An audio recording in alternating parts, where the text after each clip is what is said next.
Welcome to my first franchise rebuild challenge here on Madden 23. I thought it was fitting to use the Texans in this 5-year rebuild because that's who I used in my long-term rebuild in Madden 22. We managed to win 2 Super Bowls, so let's see if we can try to replicate that. Before we take a look at the roster, I do want to show you guys that I did change our schemes around in this. I've gone to a vertical zone run and a base 4-3, and I've gone to the Buccaneers offense and the Eagles defense. I think simulating the playbooks are still going to matter a lot.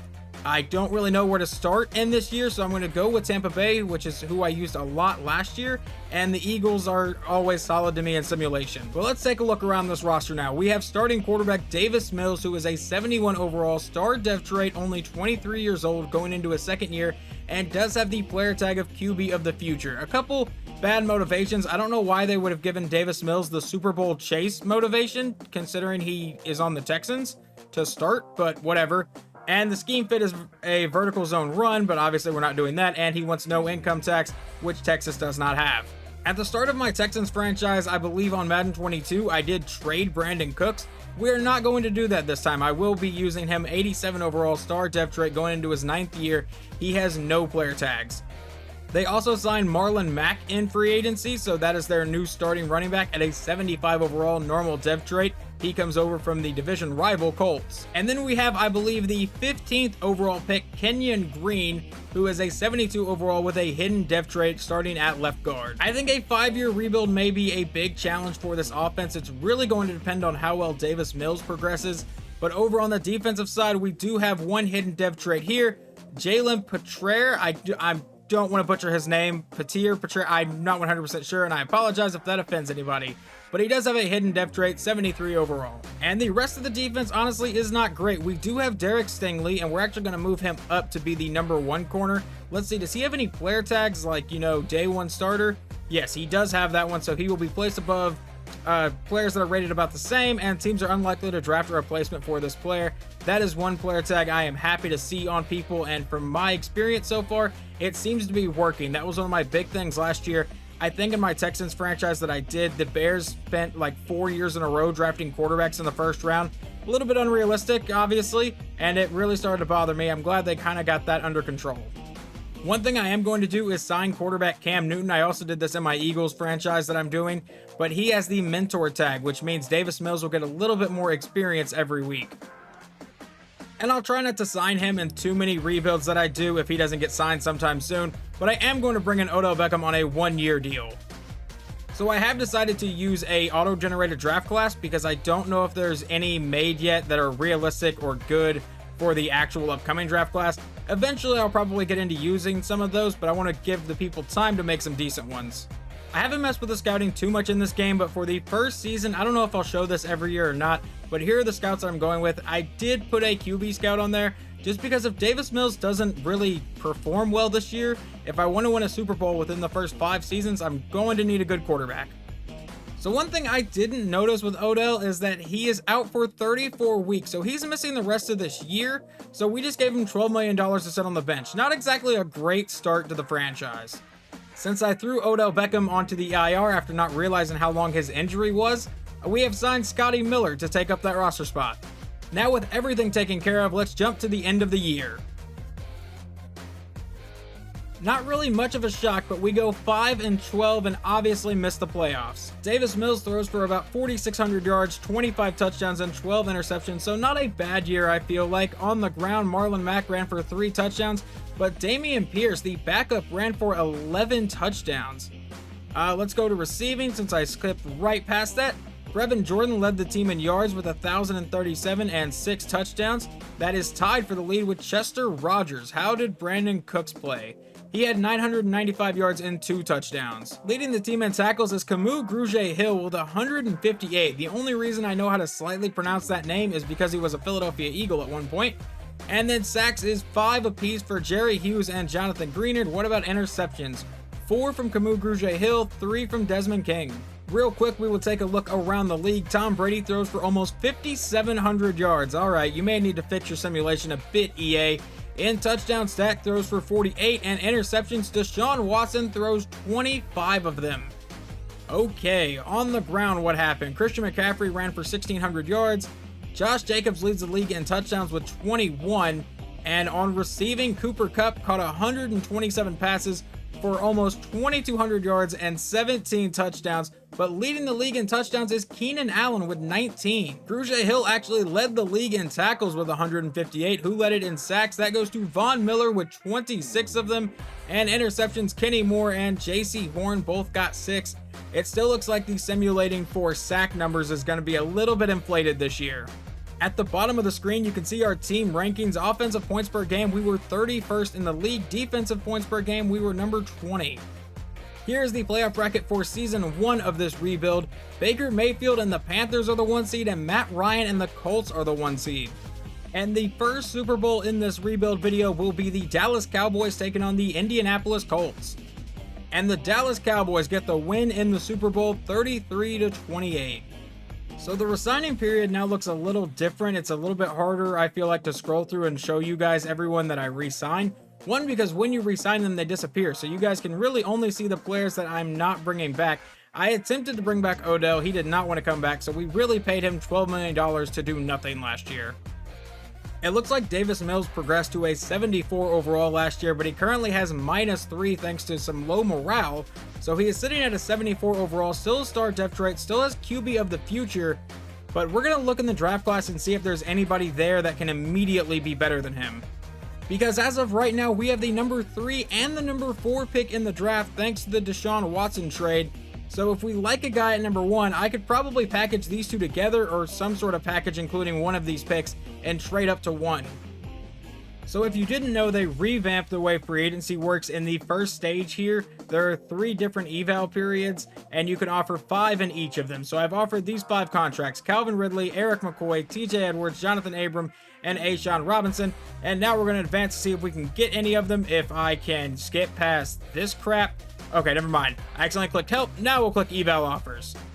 And it looks like I landed Eric McCoy, TJ Edwards, Jonathan Abram, and A'Shawn Robinson. So now we are just waiting on Calvin Ridley, and we are the only team offering him right now. Alright, and now I've offered these 3 contracts. I'm trying to get Tristan Hill and Dan Arnold, but I'm really kind of considering pulling the offer for Calvin Ridley because it is taking a ton of cap space. But if he signs on this one, we'll go ahead and keep it. But if another team joins in, we're probably going to have to pull out of that deal. And I was able to sign Tristan Hill. The only one left is Calvin Ridley, and Dan Arnold have still not signed, and I'm starting to think they're probably not going to sign here. And I'm now at the end of stage 1 of free agency. So yeah, the guys we ended up with are Eric McCoy, TJ Edwards, Jonathan Abram, A'Shawn Robinson, and Tristan Hill. It doesn't look like Calvin Ridley or Dan Arnold want to take the team-friendly deals. So jumping to stage 2, Dan Arnold has signed on to now be our backup tight end. And I'm going to go ahead and pull out of this deal with Calvin Ridley just because it is taking a ton of cap. So I pull out of the offer for Calvin Ridley, but we are going to try to get McCole Hardman here. So we'll jump to eval number 2, and it looks like McCole Hardman has signed with us, so we get our number 2 receiver. I have not been showing the other mock drafts, but here is the mock draft number 5. They are projecting for us to take a left outside linebacker with both picks 3 and 4. Somehow, I don't think that's going to happen. And here we will see what the first 2 picks are going to be. With the first pick, they take quarterback, I assume, Trevor Dunn. And with the number 2 pick, the Jets are going to take left tackle Clifton Davis. And with the 3rd pick here in the draft, I am going to take a quarterback. I am looking at Brian Meadows out of Charlotte. I think he has a bit better ratings than Jonathan McCord. So we're going to take Meadows. I am going to move on from Davis Mills, and he has a hidden dev trait. And here at pick 4, I'm kind of torn between these 2 guys here, but I think we're going to go with Dalvin Wood, the right end out of North Carolina, because I at least know that he is a scheme fit. So we're going to take him with the 4th overall pick, and he is also a hidden dev trait. Here at the beginning of the 2nd round, I'm not generally someone who likes to take a running back this early, but we're going to take running back Adrian Landry, and he is also going to be a hidden dev trait. I think this one's going to be a pretty risky pick, but I'm looking at Javier Meredith here at the beginning of the 3rd round. As you can tell, the ratings are between a lot of things. A to C block shedding, A to C pursuit, B to D tackle, but A zone coverage. We're going to take Javier Meredith. He is a normal dev trait. So in Madden 22, I would never pick from rounds 4 to 7, but I think I'm going to try it here for at least the first couple rebuilds. And we're going to take right tackle Brad Stern here in the 4th round, who is a hidden dev trait. And now here in the 5th round, I'm going to take right guard Dalton Galloway. We can see that he has A impact blocking, B to D pass block, and B run block. He also has a normal dev trait. And now at the beginning of the 7th round, I'm looking at Zach Molden. He ran a 4.51 40. We know the range of a bunch of his stuff. We're going to take him, and, it's just not really that big of a risk here at the beginning of the 7th. And with the 3rd pick here in the 7th round, I'm going to take Sheldon Bailey out of Texas Tech, and that's another hidden depth trade. Another normal depth trade. I don't really expect to get hiddens this late anymore. And our 3rd overall pick, Brian Meadows, is a 75 overall hidden depth trade with a QB of the future and a day 1 starter tag, which means he will immediately start over Davis Mills. Yes, I know Mills also had the QB of the future tag, but he's already a 74 overall going into his 3rd year. This guy immediately comes in as a higher overall.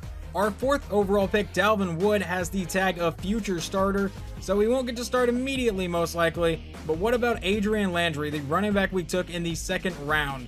Obviously a 72 overall with a hidden depth trait and a future starter, and all of his motivations are pretty bad. The rest of the class, Javier Meredith was a 71 overall, then we got a 65, a 63, 66, 63, and 63. So it really looks like I should probably just stick to picking in the first 3 rounds and then letting the CPU do the rest. Here is the quarterback the Seahawks took with the number 1 pick. He is a 73 overall with the QB of the future and day 1 starter tags. And here is the other quarterback that was on the board when we picked. It looks like Philadelphia took him. I guess Jalen lost his QB of the future tag, which can happen. And he gets a franchise quarterback tag. Franchise QBs will not be replaced by their team until later in their career. Good to know this thing is still in the game, or we just randomly get disconnected from the EA server for no reason. And here's the Season 2 offense, starting with quarterback Brian Meadows, who was a 75 overall. He has McCole Hardman and Brandon Cooks at receiver. At running back, he has Pierce, and his backup is a hidden depth trait with Landry. On defense, we actually are going to start Wood over Obo Okoronkwo, if I can say his name properly. And it looks like Pater, I don't know how to say your name, I'm sorry. And Derek Singler are both star depth traits. But now we're going to jump to the end of the season. Last year we went 5-12, hoping for a bit of a better performance this year. Well, we get a couple more wins. This time we go 7-10. But I would say we definitely hit on quarterback. Brian Meadows throws for almost 6,000 yards, 51 touchdowns, and 19 picks. What the hell is wrong with EA Simulation this year? Okay, Dameon Pierce ran for 9 touchdowns. What about through the air? Brandon Cooks, 1,300 yards and 10 touchdowns. John Mechie, 1,100 yards and 16 touchdowns. Brevin Jordan caught 10, and McCole Hardman caught 8. Camus Grugier-Hill once again leads the team in tackles, this time with 128, and sacks goes to Jonathan Greenard, and interceptions, Desmond King and TJ Edwards both got 4. Not really much of a shock when you throw for almost 6,000 yards, but Brian Meadows leads the league in passing yards. Tyler Huntley is right behind him. In touchdowns, he also led the league, and in picks, it looks like that goes to Kirk Cousins with 22. Running the ball, Derrick Henry ran for 1,800 yards, and Josh Jacobs once again leads the league in rushing touchdowns, this time with 23. And through the air, Cooper Kupp for the 2nd straight year gets 2,000 receiving yards and 141 catches. And who led the league in touchdowns? That is going to be Cooper Kupp and Tyler Boyd, both with 17. Jayon Brown leads the league in tackles with 164 and sacks. Myles Garrett got 32. Aaron Donald got 28. Von Miller got 26. Joey Bosa got 22. Yeah, EA, y'all might need to tune these a little bit. 32 sacks is a bit insane. Interceptions, Marlon Humphrey got 7. And on the team ranks this time, we are the number 1 offense in the league, it looks like, in terms of yards. We were the number 5 in points per game. We couldn't run the ball to save our life, and we also could not stop anybody as we allowed almost 36 points a game. And the Season 2 Super Bowl will be between the Buffalo Bills and the Green Bay Packers. And also not a shock here, Brian Meadows wins Offensive Rookie of the Year on the AFC side. And the Packers win this Super Bowl 31-24. We now have $158 million in cap. Is that because Deshaun Watson's contract maybe left our books? I brought back a few players, but players like Laramie Tunsil and Desmond King did not want to sign, so those guys are going to hit free agency, but we still have $130 million now to improve this team. If we didn't have so much money already tied up in receiver, Justin Jefferson sitting here would be huge. But Brandon Cooks is still under contract. McCole Hardman just signed his contract last year. And John Mechie just caught like 16 touchdowns last season. So I don't think it'd be any at all realistic to sign Justin Jefferson right now. How about this one? The Chargers have let Justin Herbert hit free agency, along with the Eagles let Jalen Hurts hit. But at least the Eagles drafted a quarterback last year. Herbert being in free agency is wild. Alright, so we've got some money to throw around this year in free agency, and I'm definitely doing that. Laramie Tunsil, Miles Jack, Ed Oliver, Logan Wilson, and Austin Jackson. These three right here, Miles Jack, Ed Oliver, and Logan Wilson, should immediately help our defense, which was obviously our weakest point last year if we can get them. So let's go ahead and submit these evals and see what we get. We managed to sign Laramie Tunsil, Miles Jack, Logan Wilson, and Austin Jackson. It looks like we missed out on Ed Oliver though. And now here are the new 5 players that I am targeting. AJ Terrell on a team-friendly deal, so I doubt he takes it. But Grover Stewart at defensive tackle, Bryce Hall, Javon Kinlaw at defensive tackle, and A'Shawn Robinson to come back. So let's submit these and see if we can land any of them. And it looks like we landed Grover Stewart, Bryce Hall, Javon Kinlaw, and A'Shawn Robinson. So our defense should be vastly improved. We are still waiting on AJ Terrell, but I may have to go see if there's another corner or if I can up this offer at all. But right now, we're actually going to withdraw this offer from AJ Terrell. Yes, we had a ton of cap space, but if I use it all in this season in like 3 or 4 years, I feel like we're going to hit some cap hell. And I only targeted 2 more players here, William Jackson and Cameron Dantzler. So we will advance past this, see if we land these players, and we landed one of them, but we did not get Dantzler. But we did sign William Jackson. And now in stage 2, I'm only offering 2 contracts, Justin Tucker because we don't have a kicker, and Trey Flowers to get ourselves a left outside linebacker. And let's see if we can land either one of those, and it looks like we were able to land both of them, hopefully. I was able to land Trey Flowers. Did I scroll past Justin Tucker? I sure did. He is right there. And we are now here at the draft, so let's see what Miami goes with the first overall pick. They go wide receiver Alex Akins. I'll actually be kind of curious to see how good that player is. The Cardinals go with the left tackle. The Seahawks go with a right end. The Giants take quarterback Nathan Mooney out of Georgia. So it looks like they are finally moving on from Daniel Jones. At pick 5, the Vikings take quarterback Adam Winters, who to me sort of looks like Sam Bradford. That's a little weird. At pick 6, they go running back Chad Johnson. And at pick 7, the Jets take right tackle Connor Morris. With our 8th overall pick here, I'm going to take right outside linebacker Taven Thompson out of Georgia. We know he has a pursuit, a tackle, and he was the fastest linebacker in his class. And he has a hidden dev trait. And now here with Cleveland's pick here at pick 22 in the first round, we're going to take right guard Ben Baxter out of Oklahoma. We know he has A, impact blocking, B, pass block, B, run block, A to C awareness, and he is one of the strongest guards in his class. And please hidden dev trait, and he does have one. And now here at pick 8 in the second round, I'm looking at Christian Stewart. That is real close to Kristen Stewart. That would be one hell of a career change, but we're going to take him out of South Carolina, and he is going to have a hidden dev trait. And now for the last pick that I personally will make in this draft, I'm going to go back to letting the CPU draft rounds 4 through 7. I didn't really do that great last time, and I feel like it doesn't really matter if I let the CPU do it or not if I'm going to draft that bad. So we're going to take left tackle Will Randolph out of Missouri, and he is going to have a normal dev trait. Our 8th overall pick, Taven Thompson, comes in with some low morale, so he is down to a 73, but he is a base 74 overall and has a day 1 starter tag. Ben Baxter, who we took with the 22nd overall pick, is a 74 overall and also has the day 1 starter tag and a hidden dev trait. And then left outside linebacker Christian Stewart is a 75 overall hidden dev trait with a day 1 starter tag as well. Will Randolph comes in with no tags, and then the CPU drafted a 67 overall safety, a 64 overall center, a 67 overall tight end, a 63 overall safety, a 62 left tackle, and a 65 corner. And the best player in the draft goes to Alex Akins, the wide receiver that Miami took with the number 1 pick. He comes in as an 84 base overall with a hidden dev trait with 96 speed. What are his tags? Day 1 starter. Okay, I was wondering if that was going to be one of the generational talent guys that you can get. They're supposed to be like super rare, but they come in as like really high overall, and I'm just kind of waiting to see one. And now that this is the second offseason in a row that it has happened during, yeah, this issue was still here. They did not fix it.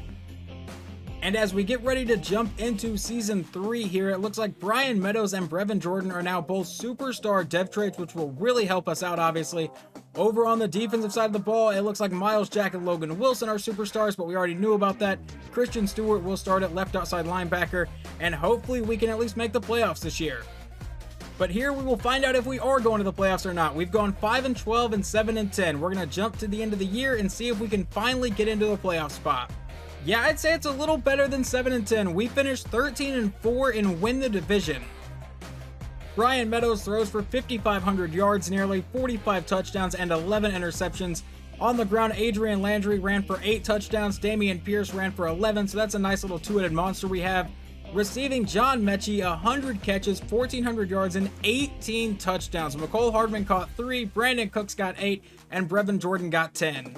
Miles Jack leads the team in tackles with 145. In sacks, that goes to Jonathan Greenard with 10, and interceptions, Derek Stingley got 7. Joe Burrow throws for 5,700 yards, 48 touchdowns, and 9 interceptions, but leading the league was Russell Wilson with 54. I fully expected that 52 with Ritter to do it. And interceptions, Adam Winters, the rookie that the Vikings took, throws 23 interceptions. On the ground, Derrick Henry runs for 1,900 yards and 14 touchdowns. Ezekiel Elliott ran for 27. They've got to definitely tune some of this. Cooper Kupp with 2,500 yards and 25 touchdowns. Are you kidding me? Okay, EA, I understand needing to tune some stuff. That is absolutely insane. Devondre Campbell leads the league in tackles with 156 and sacks. Nick Bosa got 29.5 as a Chief now. And in interceptions, Derek Stingley actually led the league with 7. On the bottom of the screen, you can see our rankings now. We are the 8th offense in points per game with 30.8. And on defense, we go from having like the worst in the league to number 4. And here is the playoff setup. We come in as the 3 seed with that record. That's interesting, but either way, we play Tennessee in the first round. Let's see if we can pick up a win. Sadly, season 3 will end right here in the wildcard round. We had a much better year, but we get bounced in the first round 38-35. And the Super Bowl here in the 3rd season of this rebuild will be the Carolina Panthers and the Kansas City Chiefs. And the Kansas City Chiefs pick up the win 28-17. I am going to let a few people test free agency here. Wide receiver Brandon Cooks being one of them. He's still an 85 overall, so we may bring him back, but I want to see what's available. A'Shawn Robinson's also going to hit the market. Nico Collins, Obo Okoronkwo, Davis Mills will finally hit the market. Dan Arnold will hit the market. Garrett Wallow, Raymond Johnson III, and Jake Fromm. Well, I didn't see who we signed with last year, but we have another big name in free agency. Trevor Lawrence has hit the market this year. We had a little bit of money to throw around in free agency, so I've offered a contract to Mike Evans. That is just a 1-year deal. DeMarcus Lawrence, Travis Etienne, and TJ Fry to come in and be our backup quarterback. And we managed to sign Mike Evans, DeMarcus Lawrence, and TJ Fry. I don't even recognize the last guy that I missed. Alright, it was Travis Etienne that I did not sign. He decided to go with Denver. Alright, if I can't land Travis Etienne, how about we go for Aaron Jones, the 92 overall on a 1-year contract. Can we land Aaron Jones? And I believe we did, and he is officially a Houston Texan. And we are down to only having our own draft pick, so we will pick at 23 here in the first round. And the Vikings will have the first pick in this draft, but I want to go look at their roster real fast because they signed Trevor Lawrence, and I'm pretty sure they took a quarterback last year, and I want to see if he lost that tag. So here is the quarterback the Vikings took in the first round last year, Adam Winters. He still has the QB of the future tag, but they signed Trevor Lawrence anyway. QB of the future. Team is unlikely to draft a replacement for this player. So I guess they can still sign a replacement? Little weird, but okay. And with our first round pick, I'm going to take left tackle James Blake, and he will have a normal depth trait. Kind of disappointing. And now in the second round here, we're really just drafting kind of best player available. We don't really have many team needs right now. So we're going to take Jerry Fender, who is also a normal depth trait. I really wish I could get one hidden in this draft. Honestly, here in the third round, I think the best left player is Jose Porter, so that's what we're going to take. A normal depth trait with 88 speed. He will probably back up Adrian, I can't remember his last name, honestly, off the top of my head. Okay, so I don't think this is my worst draft class ever. We got a 72 left tackle, a 71 defensive tackle, a 70 running back, a 71 receiver that the CPU took. Let's look at this guy. He has a normal depth trait, and does he have a tag? Future starter. Okay. Past that, we got a 68 overall cornerback, a 67 overall right tackle, and a 65 overall corner. And here is disconnection number 3, I think. And here we go as we get ready for Season 4. Brian Meadows is now an 87 overall superstar depth trait. We gave him an X-Factor wide receiver with Mike Evans. This is probably the best receiving core he's had. He lost Brandon Cooks but gains Mike Evans. And over on the defensive side of the ball, here are all the starters. But now let's kick off Season 4. We are an 88 overall team, so hopefully we can get back to the playoffs. And we do manage to make it back to the playoffs. This time we go 14-3, running away with the division, and it looks like getting the 1 seed as we have a bye week. We finish with the 2nd offense in points per game and the 3rd defense in points per game. Ryan Meadows throws 5,700 yards, 46 touchdowns, and 18 interceptions. On the ground, Adrian Landry runs for 9 touchdowns, Dameon Pierce runs for 5, and Aaron Jones runs for 3. So it looks like we had a 3-headed rushing attack, and Aaron Jones didn't get much playing time. I don't really know what happened there. Maybe he was hurt.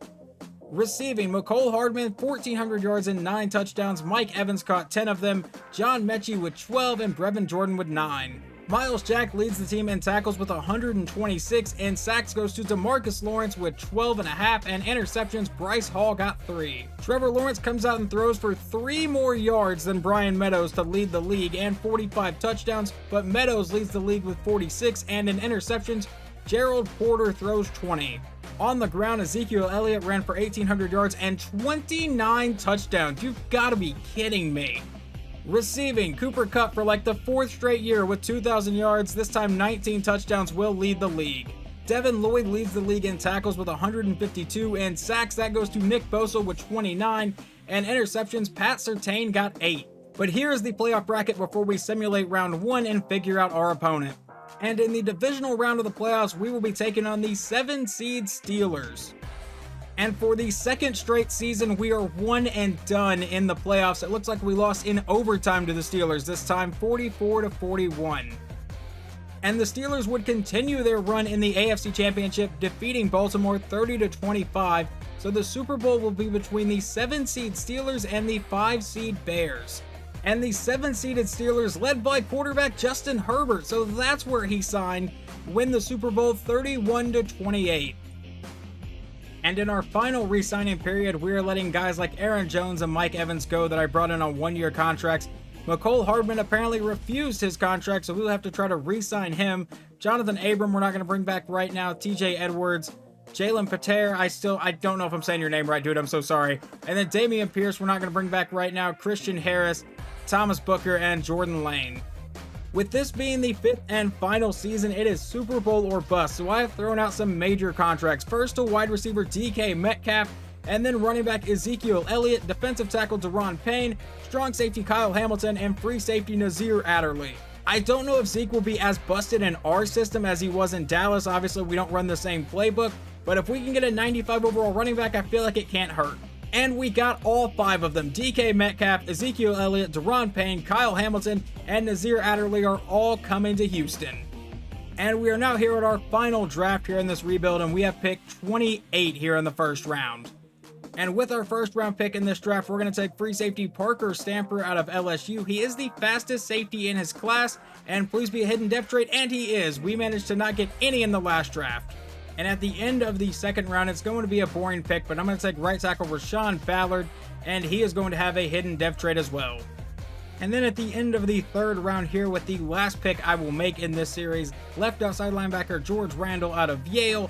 We're going to take him. He is a normal depth trait, but he has 86 speed, and I liked his other ratings. If we were going past season 5, I would be really happy with this pick. A 77 overall free safety in the first round with a hidden depth trait. And then we got Rashawn Ballard, who is a 72 with a hidden depth trait. George Randall is not good, a 66 overall. Then we got a 66 overall left end, a 66 overall strong safety, a 64 overall outside linebacker, and a 66 overall middle linebacker. And here is the 4th disconnection of this video. Awesome that they did not fix that. And here is the roster going into the 5th and final season of this rebuild challenge. Brian Meadows is now a 91 overall superstar quarterback. Brevin Jordan got upgraded to an X Factor. John Mechie is a star depth trait. DK Metcalf is a superstar 98 overall. And Ezekiel Elliott is a 97 overall X Factor. Here is your starters on defense, and Derek Stingley is now an X Factor corner. This will be it, the 5th and final season of this rebuild challenge. We have yet to even win a playoff game. We have built a really good team. We've gotten to the playoffs the last 2 years, but let's see if we can finally win a Super Bowl here in season 5. And we finish this season 12-5, win the division, and we get back to the playoffs. But can we finally win a playoff game? We finished the season as the 5th ranked team in points per game, but on defense the 18th ranked, so the defense took a step back. Brian Meadows finishes with almost 5,400 yards, 43 touchdowns, and 19 interceptions. On the ground, Zeke ran for 1,500 yards and 18 touchdowns. Adrian Landry ran for 8. Through the air, DK Metcalf caught 140 passes for 1,700 yards and 15 touchdowns. Yeah, they definitely need to tweak something about these simulations. Now, John Mechie caught 80 passes for 1,000 yards and 8 touchdowns. Henry Armstrong, an auto-generated rookie that I believe the CPU took, caught 70 passes and 10 touchdowns. Miles Jack leads the team in tackles again with 150 this time. In sacks, that is DeMarcus Lawrence with 12, but Javon Kinlaw and Deron Payne both got 10, and an interception, Miles Jack got 4. Trevor Dunn, who I believe was taken the same year as Meadows, yes he was, they both have 3 years experience right now, threw for 5,500 yards, 37 touchdowns, and 18 picks. But leading the league in touchdowns was Patrick Mahomes with 49 touchdowns to only 5 interceptions, and Jameis Winston led the league in picks with 20. Is he really still a starting quarterback down in New Orleans? On the ground, what happened? Jonathan Taylor ran for 1,800 yards and 18 touchdowns. Miles Sanders in Baltimore runs for 27 touchdowns though. And through the air, did we lead the league in receptions? Yes, we did. DK Metcalf with 140 leads the league.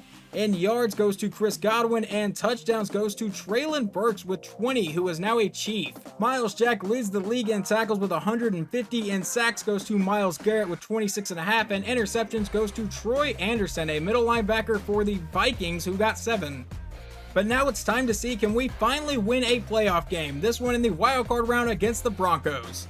And we knock out the Broncos 27-24, finally getting our first playoff win of the video. And we move on to the next round where we will take on the 8-9 Buffalo Bills. So they somehow won the AFC East at 8-9. So now let's see if we can get by a 99 overall Josh Allen and get to the AFC Championship game. And we take down the Bills 38-34. So we are headed to the AFC Championship game. And let's see who we are taking on. We are taking on the 7-seed Indianapolis Colts.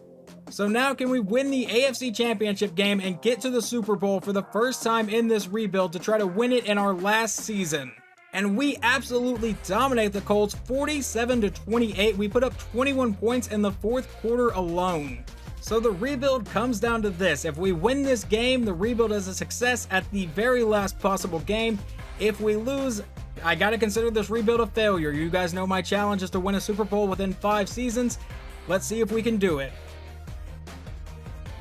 And in the 5th and final season of this rebuild, we capture our first Super Bowl championship in franchise history, defeating Seattle 38-24. Super Bowl MVP goes to Brian Meadows. Well, it took all 5 seasons, but we do manage to finally win a Super Bowl here in Houston. So our first official franchise rebuild challenge here on Madden 23 is a success. Hopefully you guys enjoyed this video. There will definitely be more rebuilds to come, and I will talk to you guys next time.